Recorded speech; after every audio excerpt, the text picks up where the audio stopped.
episode, a disaster awaits with Moonfall. Will we enjoy a Jackass forever? And are you ready to play some Wordle? All this and more as we reach our next stop, the PCC Multiverse. And we're back with another episode of the PCC Multiverse. This is Gerald Glassford from Pop Culture Cosmos, Game Source, Inside Sports Fantasy Football, and the Lakers Fast Break. We truly appreciate everyone out there listening to all of our shows, and if you can, please give us a 5-star review on Apple Podcasts, and if you still have it, Spotify Podcasts as well. Plus, if you can like, share, subscribe, follow, or do anything that you can to support us right here at the Lakers Fast Break, Pop Culture Cosmos, Inside Sports Fantasy Football, Game Source, Vampires, and Vitae. I'm trying to do a V right now. And everything we do.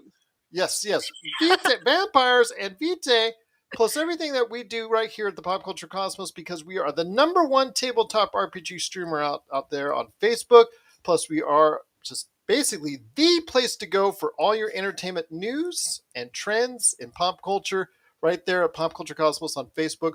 We've got thousands of followers right there for you. So go ahead and check out the latest news and trends of pop culture at Pop Culture Cosmos on Facebook, plus hours upon hours of tabletop RPG goodness. I know Mitch ran some games this weekend. I know we've got more Vampires and Vitae on the way, and some great things coming down the pike, always here at the Pop Culture Cosmos. But it wouldn't be a PCC Multiverse without my good friend. She is the mastermind behind Vampires and Vitae and so many of our games at Pop Culture Cosmos. You got to check out what she's doing today at Vampires and Vitae, wherever you get your podcasts, plus on video, YouTube, wherever you go ahead and get Vampires and Vitae, including right here at the Pop Culture Cosmos. It is my good friend. It is Melinda Barkhouse Ross. And Melinda, great to have you back. Great to be back. You coming. Yeah, I'll tell you what. We kind of missed on Monday as far as just putting up some old stuff because we had some scheduling snafus. And you know what that creates for us on Friday? A ton of work. A ton of work, a ton to cover. Pop culture overload. Overload is in store for pop culture. We're going to go ahead and talk to you about a whole bunch of things. I didn't even mention on the notes that we're going to hopefully squeeze in the Halo trailer as well. That's coming up for next month. Plus, we're going to be talking about a lot of great things, including the Book of Boba Fett or the Book of Mandalorian. How well is it doing in Episode 6? There was a major Star Wars reunion. If you're into your Star Wars lore, my God, you got a whole ton of it on Episode 6, so we'll talk about that. Peacemaker, Episode 6, for me, was one of the most fascinating, emotional, and disturbing, all in the same episode for Peacemaker. So we'll talk about that as well. Plus, there's a ton of stuff that's coming out this weekend in the world of video games, streaming, and the movies. In fact, there's supposedly a battle going on this weekend at the domestic box office.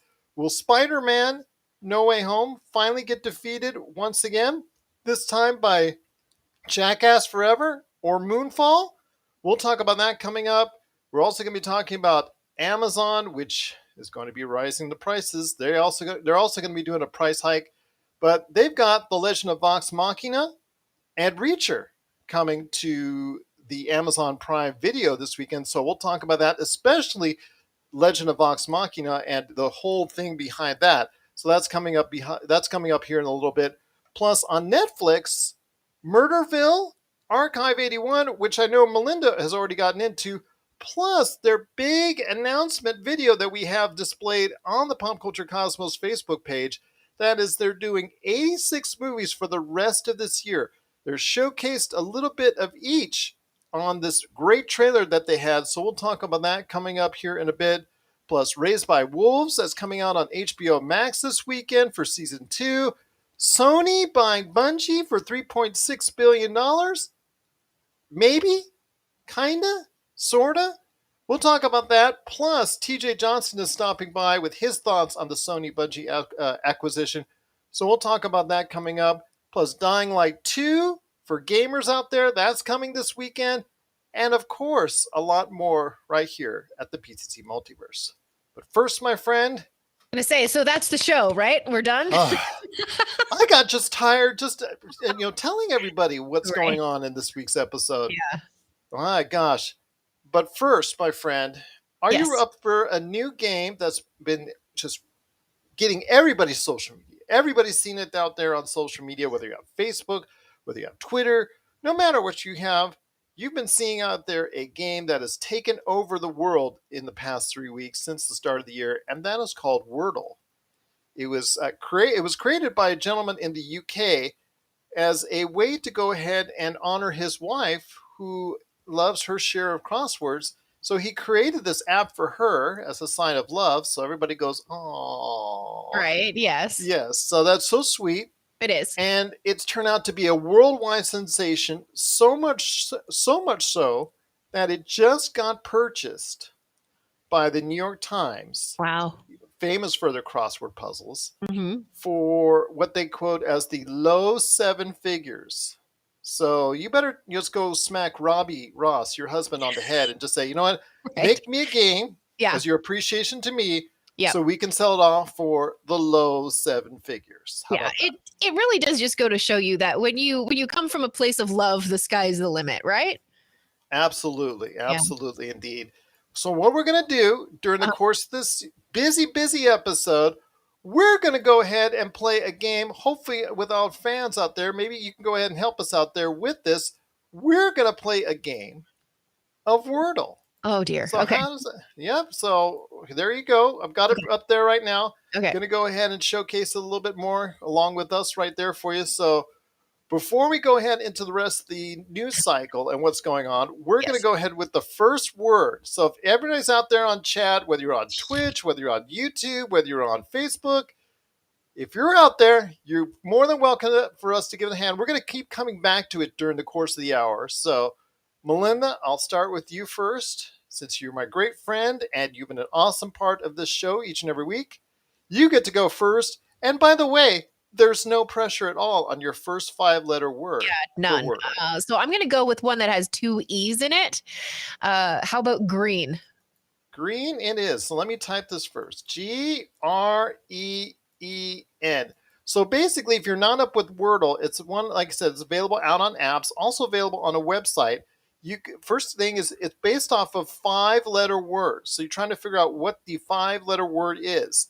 And you get 1, 2, 3, 4, 5, 6 opportunities to go ahead and guess what that word is.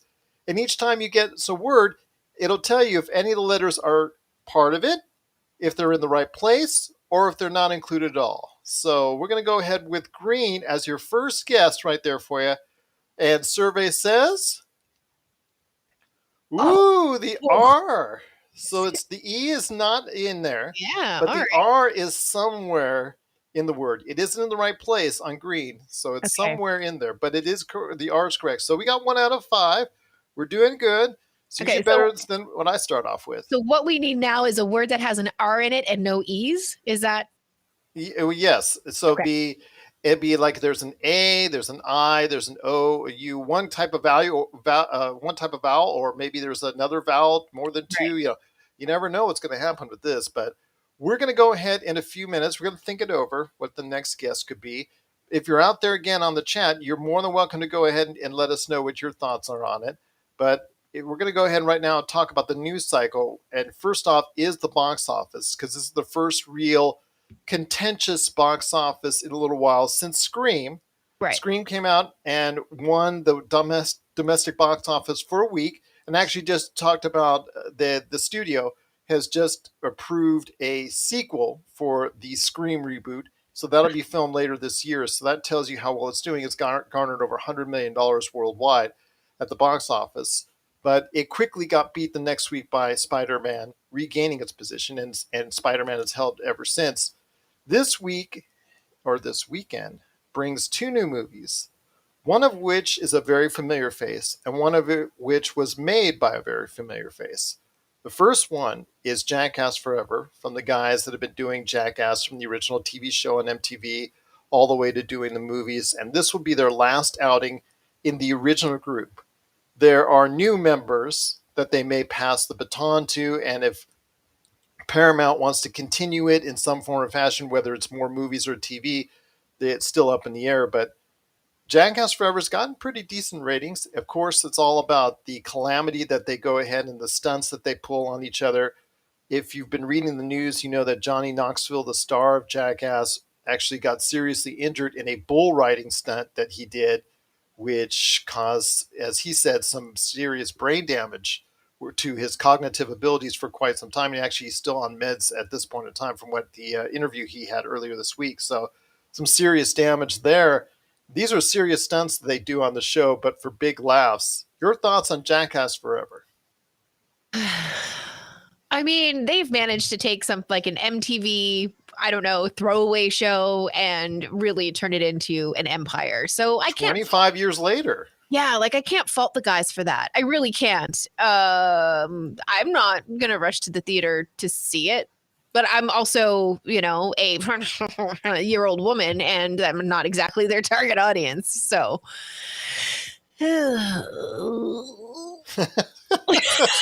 I don't know. I mean, Well, honestly, it's different now because you know, since it's Paramount, eventually it's going to land on Paramount Plus. So you don't actually have sure. to go out and see it in the theaters if you don't want to.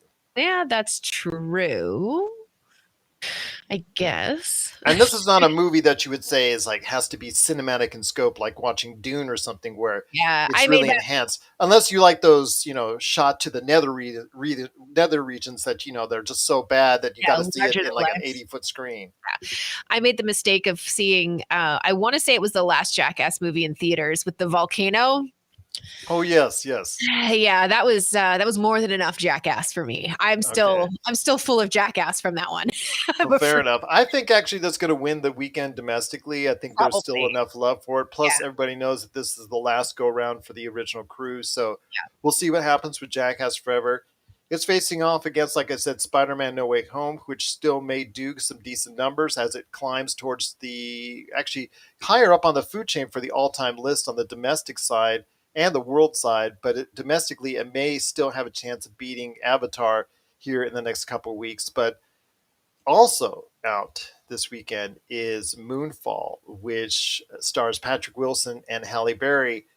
And the reviews on this were not surprising to me because this movie from the get go reminded me so much of Gerard Butler's Geostorm. Yes. And this was created by Roland Emmerich, who is famous for Independence Day and has been making disaster films. Basically, he's the modern Irwin Allen, Right. and I know Bill Lamond. Bill Lamond. He actually emailed us about the Poseidon Adventure the other day, and I was telling him about how those '70s Irwin Allen disaster movies they always made me laugh because it was just like these Yeah. mediocre celebrities who were past their prime, all trying to see who could die first in these calamities. And Right. I was just laughing because of the bad acting and the way that they will all die in such predictable manners. Right. This is pretty much the same thing. This is something that is like Geostorm is just going to be an atrocious piece of trash. It is getting scathing reviews right now on the Metacritic. If you look at the score, the average score is 36 right Oof. now. And when IGN gave it a 5, that may be one of the highest scores around. So, yeah, it's a disaster movie of a different type. It's just a Right. disaster. So, I mean, if you're into space exploration and something alien, alienish happening on the moon that's causing and wreaking havoc on the Earth and destroying the Earth, et cetera, and only Halle Berry and Patrick Wilson can save it, can save the Earth. If you're into that, great. But I would wait because it's getting terrible reviews, and I think it's a movie that you can go ahead and catch on streaming one day if you want to play it up for laughs. Yeah. That. Yeah. Absolutely. No, Yes. I mean, those kinds of movies though, they have their place sometimes, not always in the It's theater. a popcorn movie, Absolutely. but And you got to have really good popcorn. well, I mean, Werther's Original is now making caramel popcorn, so just go grab some of that and then Yeah, I mean, it's just not like regular popcorn or like when you shake the popcorn, popcorn and all that. yeah, yeah. This is something you got to have like premium popcorn to enjoy it Yeah. because you're going to be sitting through a really crummy movie. Yeah. That's all I have to say She's on a that. So. stinker, but you're gonna find I'm sure that, like as you said, you'll find the funny in it. I'm But sure. Halle Berry's like Teflon. I mean, she appeared in Catwoman, which is one of the worst movies of the decade that it was in, and she's bounced back many times over. She's an Academy Award winner, and she'll have other performances. Patrick Wilson is just going to, I think, be in Aquaman 2, so his career is not going to be too dinged by it. So again, it's Moonfall. It's coming out. It's probably not going to do that well. It's not projected to do that well at the box office. But Jackass Forever, I think, is really going to be surprising to a lot of people how well it does this weekend. But we'll wait and see. And of course, on the Monday show, we'll report it for you. But your thoughts out there on Moonfall and Jackass Forever?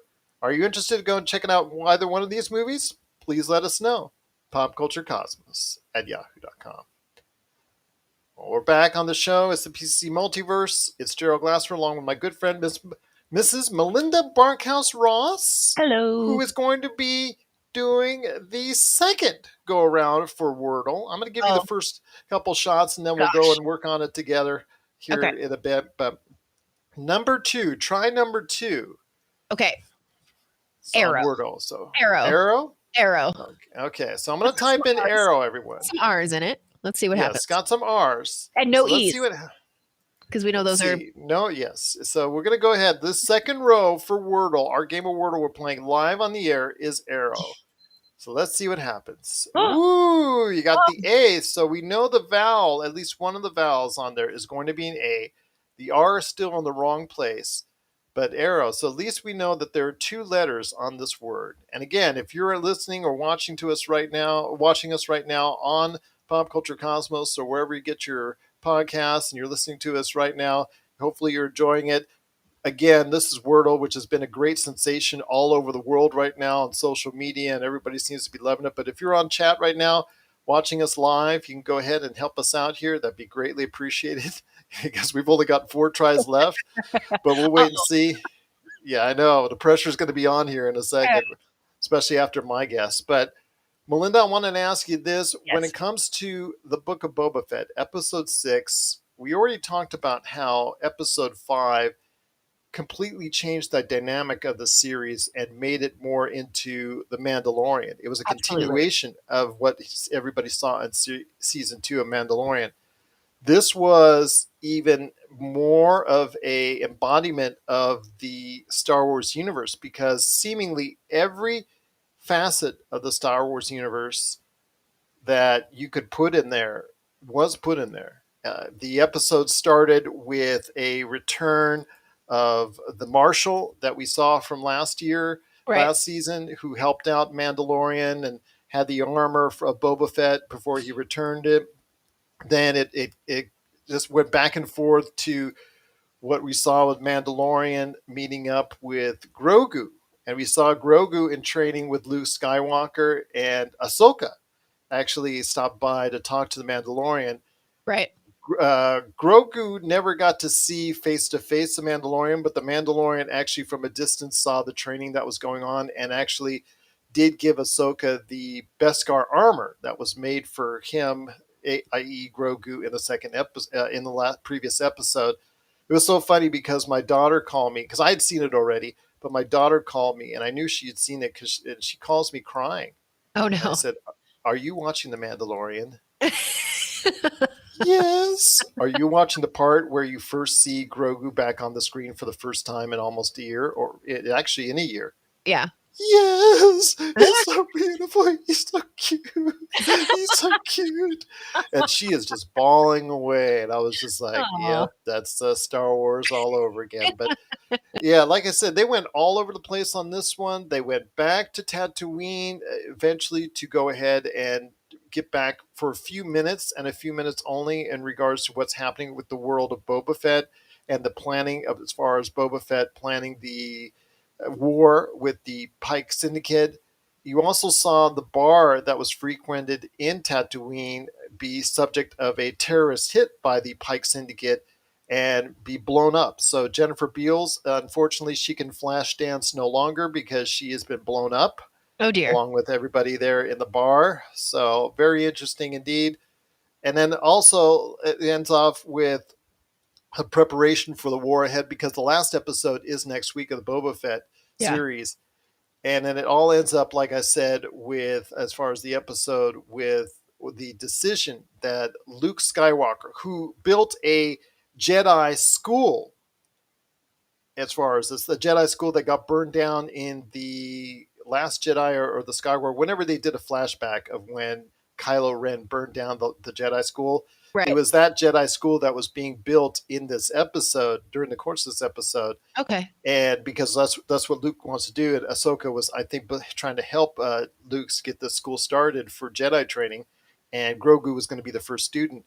So he sits Grogu down, Luke Skywalker does, and gives him a choice, an ultimatum. I have this Skywalker, I have this lightsaber that was, I think, from his or his father's, I forget, but so he gets a choice.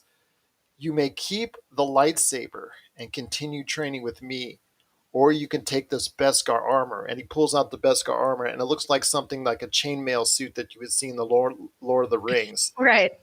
So, like the one that Frodo wore in Right. Lord of the Rings. And so you get a choice. He set him down in front of him. You get a choice: the Beskar armor or the lightsaber. The Beskar armor, you go back to your world with Mandalorian and you go and kick it with him. The lightsaber, you stay with me and continue your Jedi training for years to come. So you make that choice. And of course, they leave you on a cliffhanger. But we Absolutely. all know, basically, Luke should have said, you take the lightsaber and you continue training with me, and thus ends the series of The Mandalorian. Yeah. Or if you take the Beskar armor, you go ahead and you continue the series and make Disney Plus a lot more money and Right. get a lot more views. Right. You tell me, you decide. I'm sure that I mean, was he should just put it out that way. that was definitely the forefront of Groku's mind, I'm sure. So when you hear of all these different Star Wars facets, and I didn't even mention the best part, because there was a little sequence in there as far as when this preparation for the battle against the Pike Syndicate, where where the Mandalorian Mando goes back to the old town that the marshal's at, and asks for the help of the townspeople to fight against the Pike Syndicate, because the Pike Syndicate, Mandalorian knows, is going to take over Tatooine, and that would include the town that the Marshal's running, because the Marshal in the beginning had a run-in already with the Pike Syndicate that ended Right. very quickly. So as we go, as far as one of the last scenes of one of the last parts of this episode also was the Marshal facing off after Mando left, while they're still deciding whether or not they're going to fight against the Pike Syndicate, against a character brought in through the universe from the Clone Wars, Okay. a bounty hunter who was the most feared bounty hunter before Boba Fett, in Cad Bane. And he has this blue alien with these big red eyes, and the way they did it, the way they structured it, that part of it just had a very Western feel. It was like a gunfight that was waiting to happen. And Cad Bane uh, basically killed the deputy that was on duty, the young deputy that was part of this. He's only in there for a few scenes. He was killed off, and also shot the marshal into a point where he may be dying. You don't know that for sure. Tune in next week to find out. But Right. Cad Bane, the villainous Cad Bane, who spoke to the marshal and told them, "Don't stay out of this fight. Don't trust Boba Fett."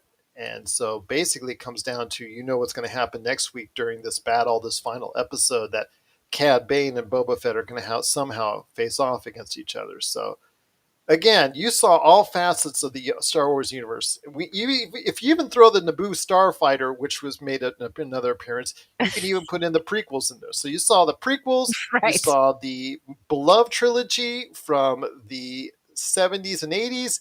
You saw references to the later on from the new movies, the rebooted movies.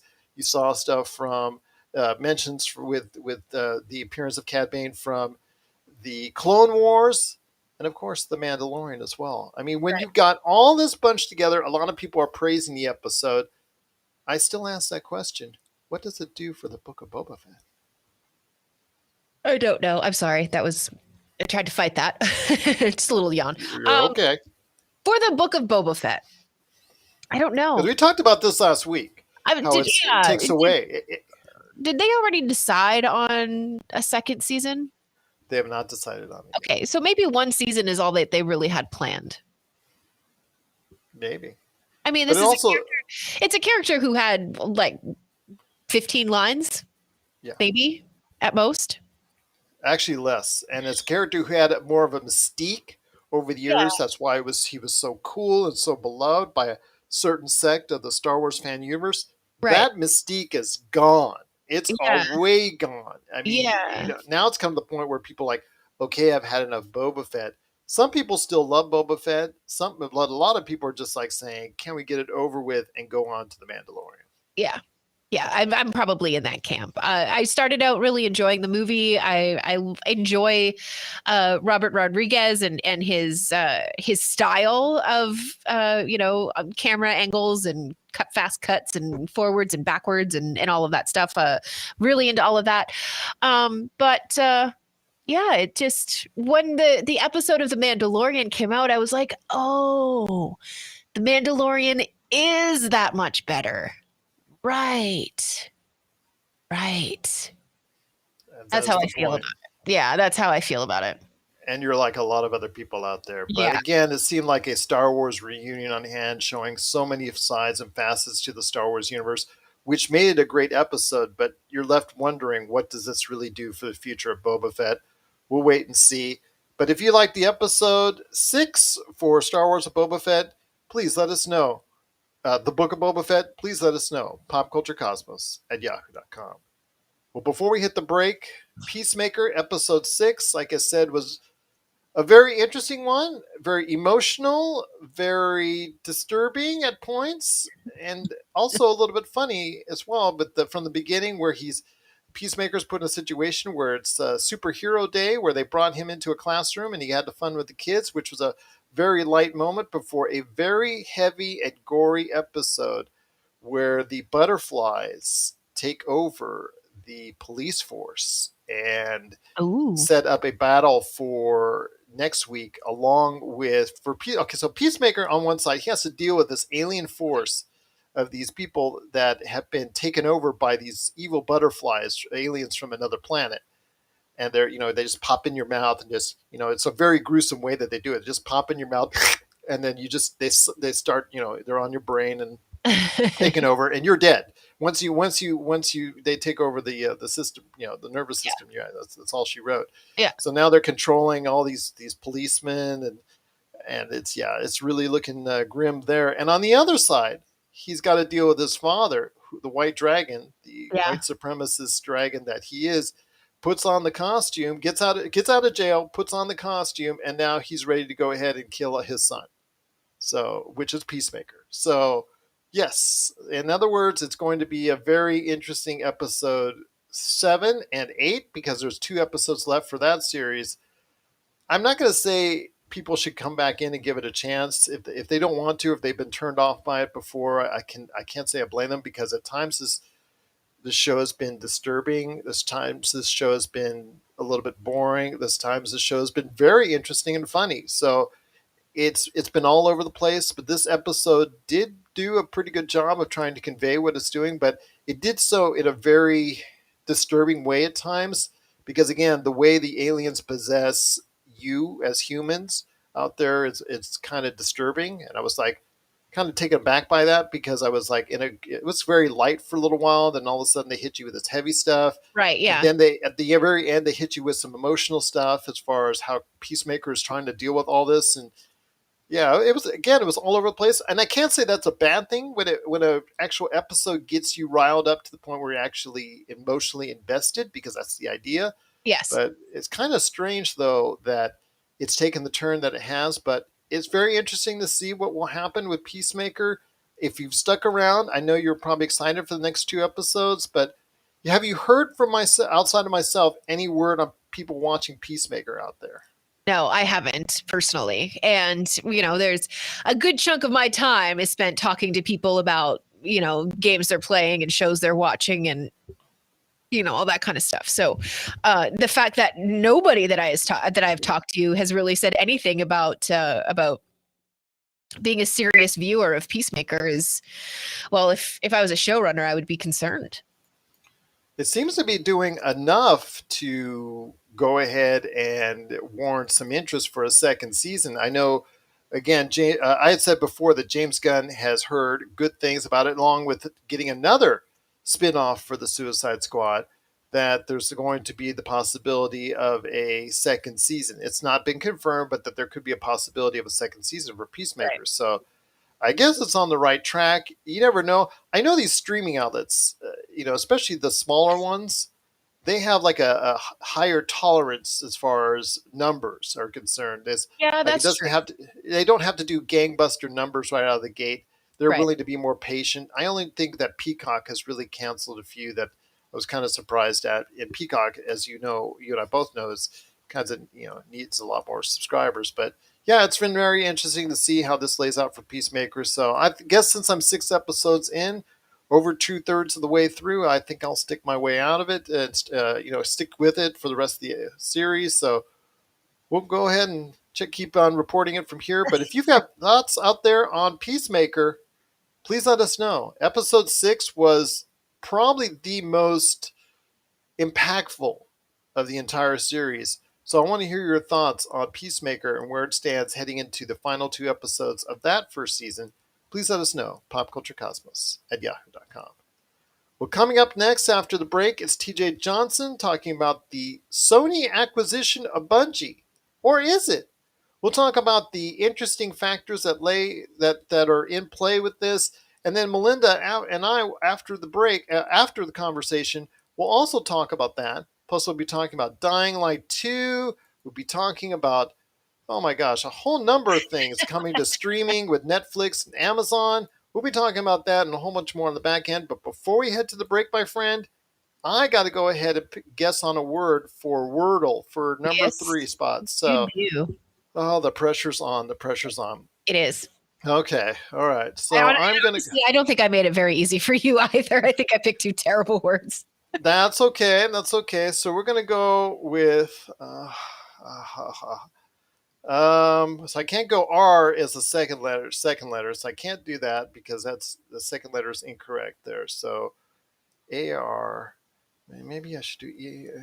Maybe it's not. There's no E in it. So gosh darn it. Air. Oh, maybe I'll do STAIR. Stare. Let's see what we got there. Nice.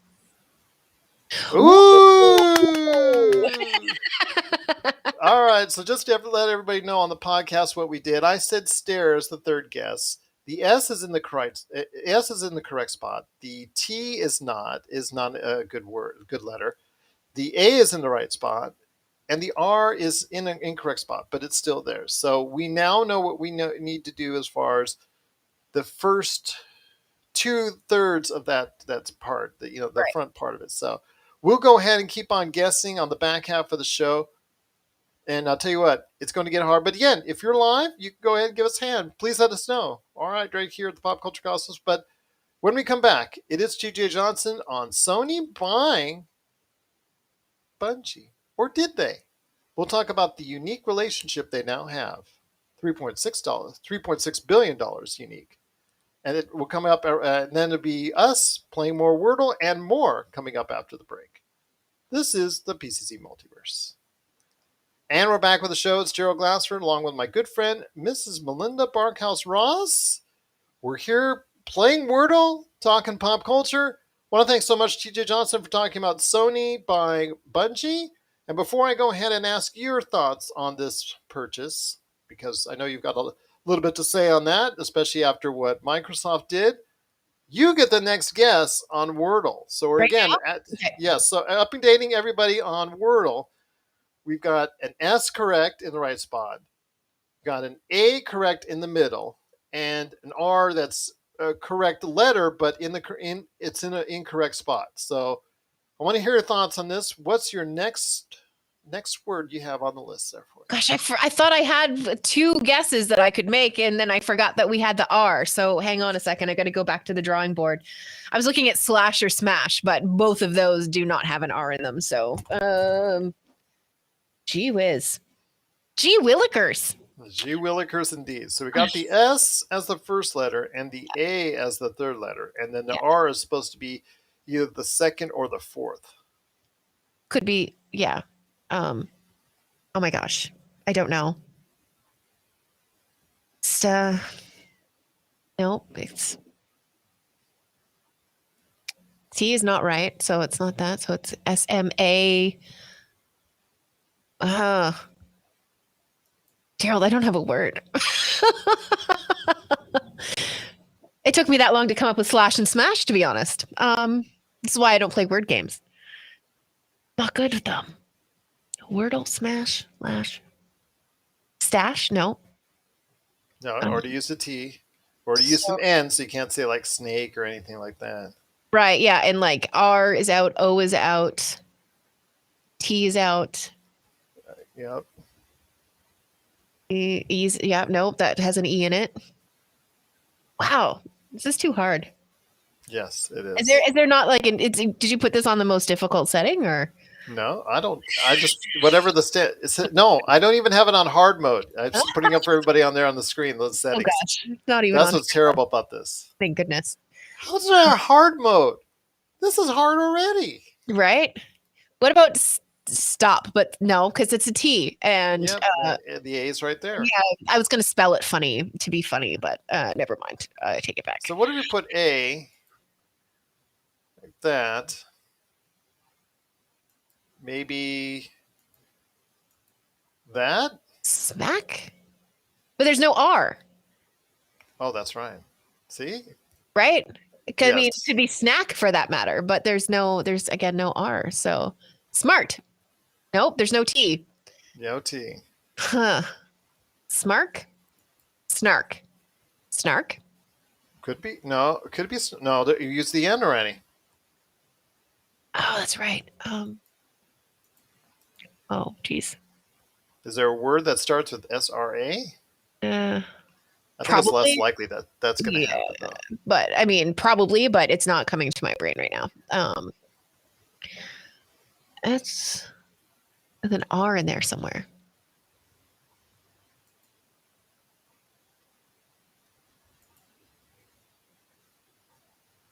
Seward? There's supposed to be like fairly common words, especially if it's not on hard mode. Fairly common word. Yeah. I mean, so far the ones I've gotten wrong on, of course, were like, oh, that's not a hard word. Oh, yeah, right. Oh, yeah, right. Seam, SEAMS, seems? Can't use E. Oh, right. I'm going to say SHA. Shard? Yeah. Like a shard of glass? Yeah, even sharp. Yeah. Hey. Hey. That's a more common word. Let's see. Let's give it a... Oh, yeah. Yeah. Okay. So it's... All right. Oh, no, there's no R. Oh, yeah, there is an R. Okay. There is an R. It's just not two R's. Right. Yeah. Okay. So we're going to go everyone with sharp and see what happens there. Yeah. Let's keep your fingers crossed. Oh, my gosh. Here we go. Oh! It is shard. Can we just put shard in? Put shard in right now. Let's just see if we can. So sharp didn't work. Everything else is in place. So it's HR. Let's go D. Let's see if we finish this on out. Oh, man. Hey! Yes, it is shard. I was right. Yes. But you helped me on that path. You helped me on that path with some great guesses. No, I took you right off of that path. No. It's a team effort. Team effort. Yes. Sure. Yes. So that is the craze known as Wordle. Everybody out there, I hope you've had a lot of fun watching what we've been doing here on the show. We truly appreciate you going ahead and watching all this as far as it's concerned, us being frustrated. But hey, we got it in 4 guesses. We did a great job. So not bad at all. Yeah, not bad at all. With me, I'm usually a loser on it. So that's a great job indeed. Want to go ahead and touch on this, though. TJ was talking about it during the interview I just concluded with him in regards to Sony buying Bungie for $3.6 billion. Bungie will still remain independent. We'll still have a lot of its projects, if not all of its projects that they indicated, will still be multi-platform. Sony has indicated since that they're looking to expand beyond the reaches of PlayStation. And for Bungie, this is great because they get an influx of cash. They're already hiring more people as we speak. They've got not, they've got hundreds and hundreds, just under 1,000 people already in the studio, but they're expanding to more with all the projects that they now have. They're going to be doing maybe a Destiny 3. They're also talking about doing more games on the way as well. So your thoughts on this? I mean, it's not exactly the touche that Yeah. we saw with Activision Blizzard being bought out by Microsoft, Yeah. which I know that maybe they'll make a Diablo clone at Bungie to go ahead and appease you if Diablo gets taken away from you Oh and my you get gosh. mad and you go up to Seattle to Microsoft and I see you on the news or I hear the police on the news. There's a woman outside the Microsoft offices with the sign, "Don't take my Diablo away from my Yeah. PS4." Do not do this, Bill Gates. No, no, No. no. See, I'm Canadian, so it would be a strongly worded letter that I would put in the mail and send. Yeah. Okay, okay. Yeah. There's no there's no I actually get to see show of Robbie us turning there. on CNN or something like that, Oh my gosh. MSNBC or some news station, is seeing this. Hey, that's my wife outside there, Can you like helicopter coverage and all that. So, but seriously, when oh it comes to gosh. Sony Yeah. buying Bungie, it's interesting of what this is going to do. I know that they're talking about a Project Spartacus that supposedly, when it finally gets unveiled, is going to be something similar to what we're seeing with Xbox Games Pass.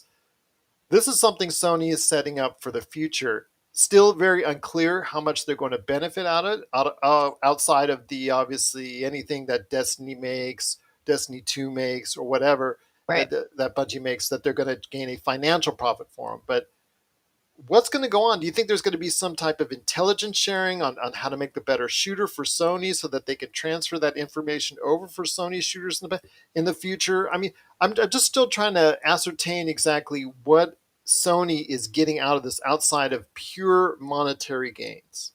I don't know that it needs to be anything beyond monetary gains.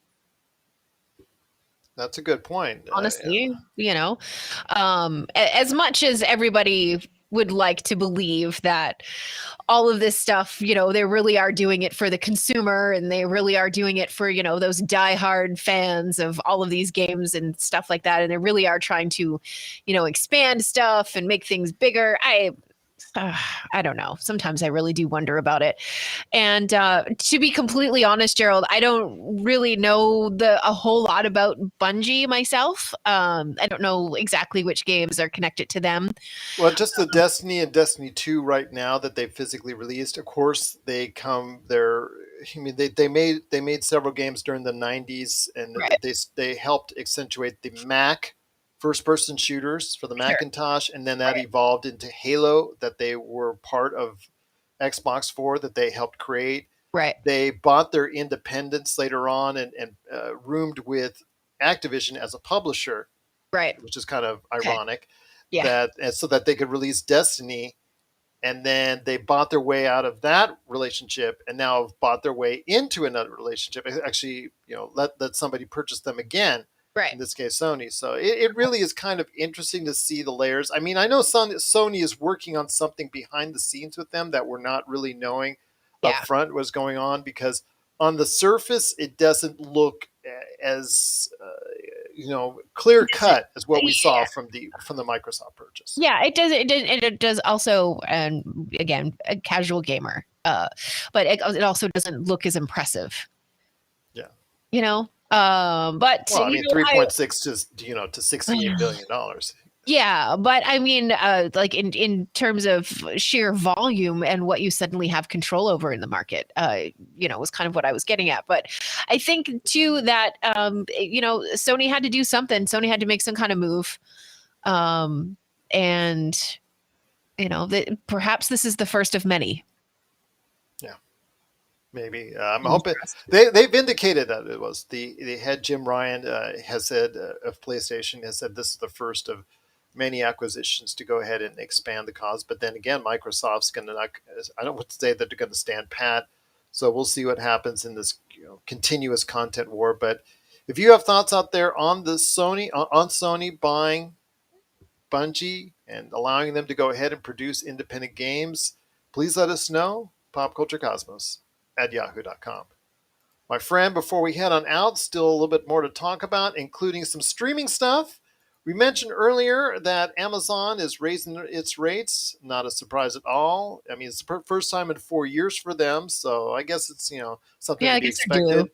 Yeah. Yeah, Netflix does it a little bit sooner. I think the last time they did it was like 2 years ago. So I think every 2 years you see a price hike from them. But we saw this already this year with Netflix raising the rates, and now Amazon. Coming up this weekend on Amazon, there's not one but two properties that are coming out there. And third, if you could include the Boys animated feature that's coming up real soon that they showcased a trailer off of. But Right. the first thing I wanted to mention was The Legend of Vox Machina, which I know you're familiar with from the folks from Critical Role Right. playing a key part into this animated series. It's getting a lot of acclaim already. People are very interested in it. Your thoughts on The Legend of Vox Machina? I've watched the first three episodes. And the Oh, first three episodes are they're really good. And some of the problems that I'm seeing people have with it online are stuff like it just seems like it's moving really fast and things like that. But I mean, it's based on their first campaign that they ran for Critical Role, and that game was just over 2 years, almost 2.5 years long, I believe.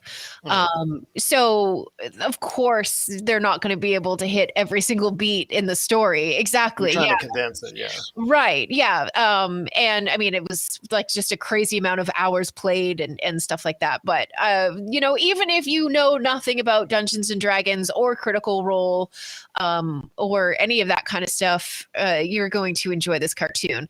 There is nudity. There is bad words. So if that's a turnoff for you, this is not going to be the cartoon for you. But if that doesn't really bother you too much, you see Matt Mercer in in a number of different roles, just like you do when you watch Critical Role.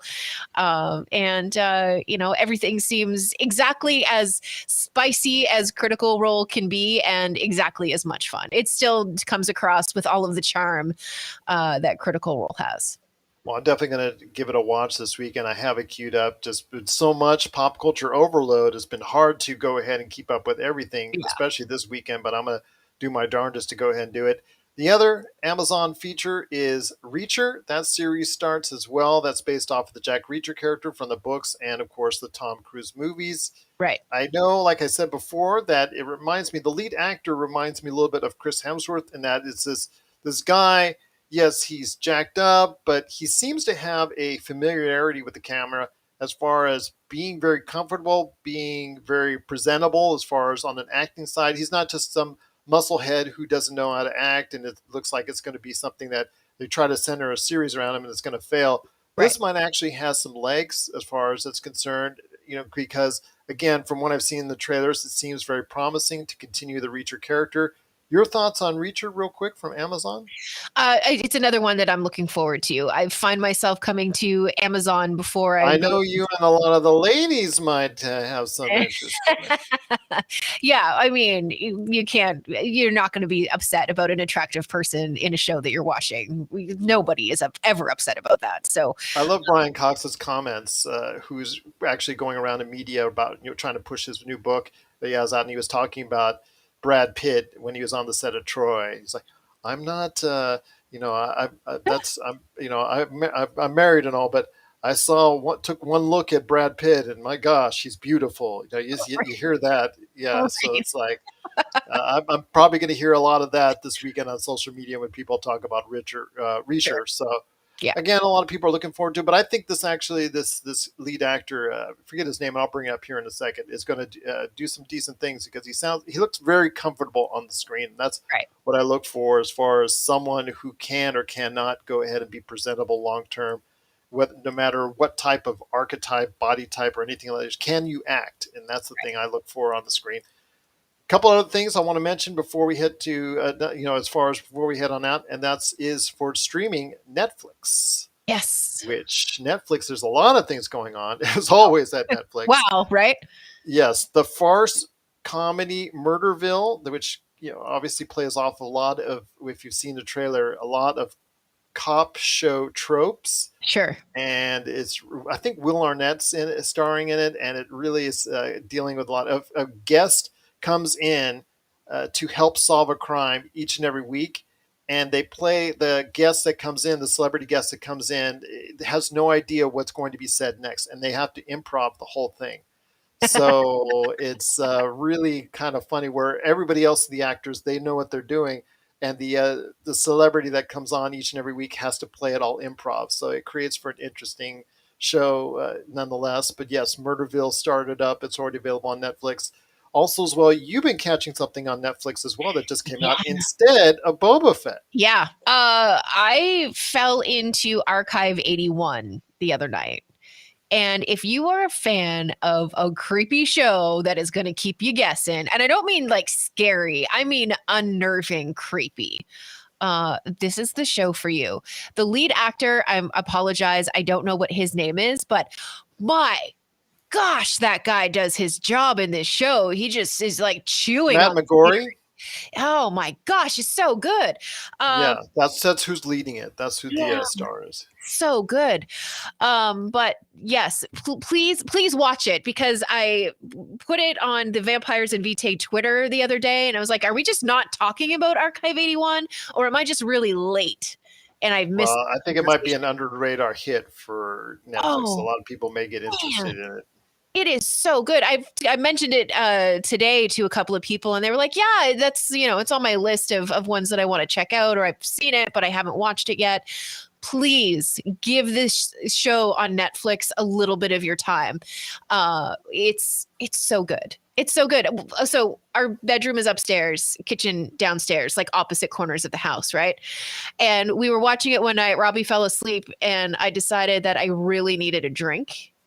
I did not come downstairs to get it because I was too unnerved to walk through the house, even as I was like turning lights on to go through the house. I almost woke him up to get me a drink. That's how like spooky and creepy this show is. Please watch Okay. it. Please, Yeah, please, please. It's so good. it sounds like it. And I wanted to mention Reacher, the lead actors from the shows.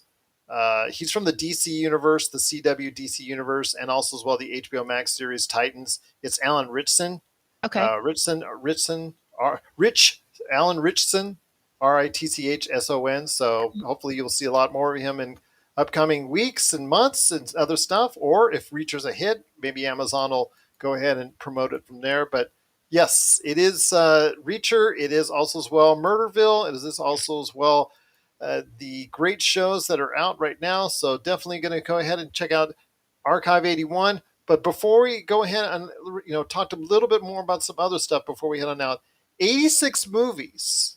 Yeah. Netflix just dropped a trailer showcasing 86 movies that are coming by the end of the year, which is insane.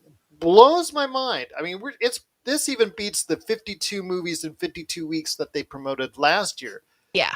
86 movies, Melinda. Yeah. That's really almost obscene because it just the You number know, of people that they talked about and actually the way they intercut with them doing scenes and still trying to do the promo lines yeah. while they're in the characters that they were in the movies. It's just the way they did it, the stars that were involved, everything from Jason Momoa, you saw Halle Berry, you saw Ryan Gosling, you saw all these different actors Yeah. coming from these different movies still saying the promo lines. I thought that was a very, very good ad, and I suspect you'll see it again brought out on the Super Bowl, so everybody can take a look at it as well. Yeah.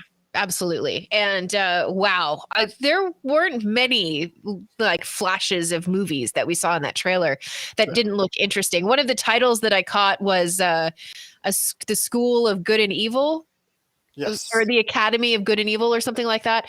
That looks like it's going to be like a really neat, like high fantasy kind of wizardy sort of show, maybe. I'm not sure, but that one is definitely going to be on my watch list. And I've already noted it, to be honest. Okay. No worries. I will just go ahead and say right now that yeah, Netflix is getting it done. You Yeah, know, I've been hard on them over the years, but in recent past 12, 18 months, I realized that you know what, I understand that they're expensive, but they're trying to give you a value for the money, and they're doing yeah, something that I've always talked about throwing out content, whether it's Yeah. good, bad, indifferent. They're just throwing out there and seeing what sticks. Yeah. Honestly, And ever since the Tiger King, it feels like Netflix can't miss. yeah, I agree. I agree. They're throwing out a whole bunch of stuff. Even with stuff that we would argue over, like Cowboy Bebop, it's still getting tens of millions of hours viewed, Yeah. and that's a show that was canceled for them. So the people all over the internet were talking about that even after it got canceled. So that tells you the power of Netflix right there for you. So Yeah. 86 movies are on the way. That doesn't even mention any of the shows like Stranger Things or anything that they're doing as far as series is concerned, or specials or documentaries or anything like that. Those are just straight up movies. 86 movies coming to the end of the year. And does this Yeah. blow you away? Does this get you interested in Yeah. keeping Netflix? I mean, let us know about there. I mean, 86 movies. It's a great thing that's going on there with Netflix, plus all the shows that are coming up. There's still the Cuphead show coming out later this month. There's still a lot more that they're talking about that's coming up to Netflix. I mean, we talked about Murderville. We talked about the great things that are out there already for Netflix, Archive 81, and the 86 movies. Let us know your thoughts on Netflix, Pop Culture Cosmos, and Yahoo.com. And don't forget Raised by Wolves, HBO Max Season 2. If you're into that Ridley Scott produced series from the highly acclaimed first season of HBO Max that came out right at the dawn of when HBO Max was starting. So if you're going to go ahead and check that out, please let us know, popculturecosmos at yahoo.com. It's been a great episode, Melinda. Tell you what, exhale. We're almost out. We did great on Wordle. We actually finished way before I thought we were going to do it. Right? Not bad. But before we head on out, something I wanted to cover on the Monday show, Halo. I don't know if you get a chance to check out the trailer. The Did. series is coming out later in March, late Yes. March to be exact, about a week before Moon Knight drops on Disney Plus. This will be coming out to Paramount Plus, which, by the way, just talked about a Starfleet Academy series that's going to be in Yes. development. Also very interesting. Yeah. So your thoughts on Halo? I mean, people are up in arms that they don't hear the voice of Steve Downes, which is the famous voice behind Halo for all these years. Right. They talked about the voice of Cortana still being around. Jen Taylor was added on late, so she will be actually the voice of Cortana in the actual series itself. Right. It looked okay. I mean, I've already seen Halo series before being tried as far as from an independent standpoint and kind of like a mini series standpoint already by Microsoft, and it's been hit or miss. I mean, this looks okay. I'm going to give it a chance. How about you? Yeah, I would do the same. I would give it a chance. It looked really good, like lots of action and all of that kind of stuff if you're into the sci-fi action stuff. Yeah, I don't know, will it have a whole lot of substance? That's the only question that I have. And also, is it the show that we need to substance to? I don't know, we'll find out. And it's definitely it's another one that has been added to the list. That's absolutely correct. So Yeah. definitely looking forward to Halo. Obviously, because of my love for Halo over the years, I'll definitely give it a chance. But we want to hear your thoughts on the Halo series and if it's something that you are going to get into next month on Paramount Plus. Please let us know. PopCultureCosmos at yahoo.com. I'm exhaling now. What an episode. I'll tell you what, we ran through the gambit. You did an That's a lot. incredible job as always. We solved the puzzle. I'm just glad we solved the puzzle. Of everything we talked about, I'm just glad we solved the Wordle. Right. Any last thoughts, my friend, before we head on? I have heard a rumor, and well, no, it's not a rumor. It's been confirmed because somebody took a screenshot of it for me. But apparently, What We Do in the Shadows is on Disney Plus, at least in Canada. So I haven't looked for it down here, but yeah. That's So still in that gray area. I mean, when it concerns stuff overseas, like for instance, what Ben Arnault from Australia from Smoking Hot Confessions he and I were talking about in January when he stopped by to host the Pop Culture Cosmos. It's something that, my gosh, they get so many more good things all wrapped up in a run.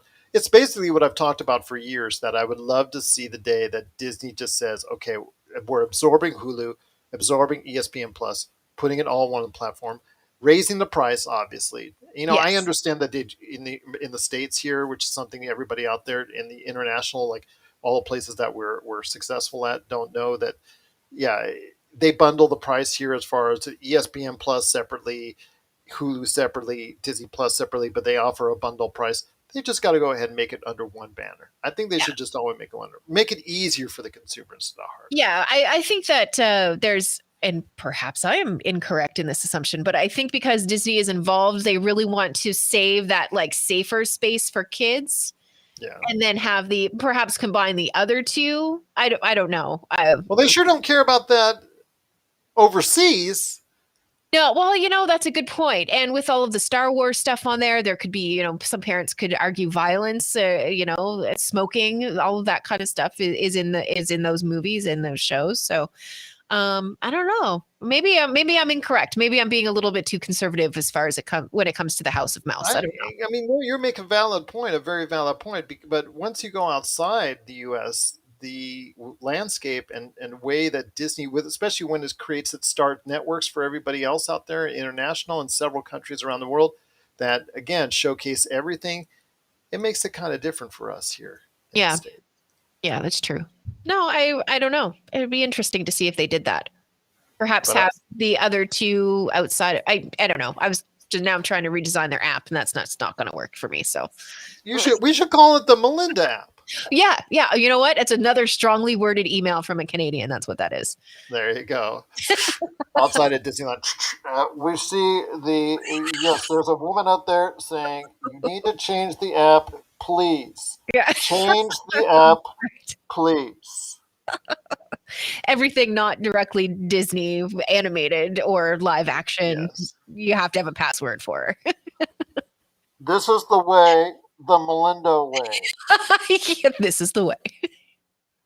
So for Melinda Barkhouse Ross, this is Gerald Glassford. It's another beautiful day in paradise right here in the PCC Multiverse. We thank you for listening. And here's hoping you have yourself a great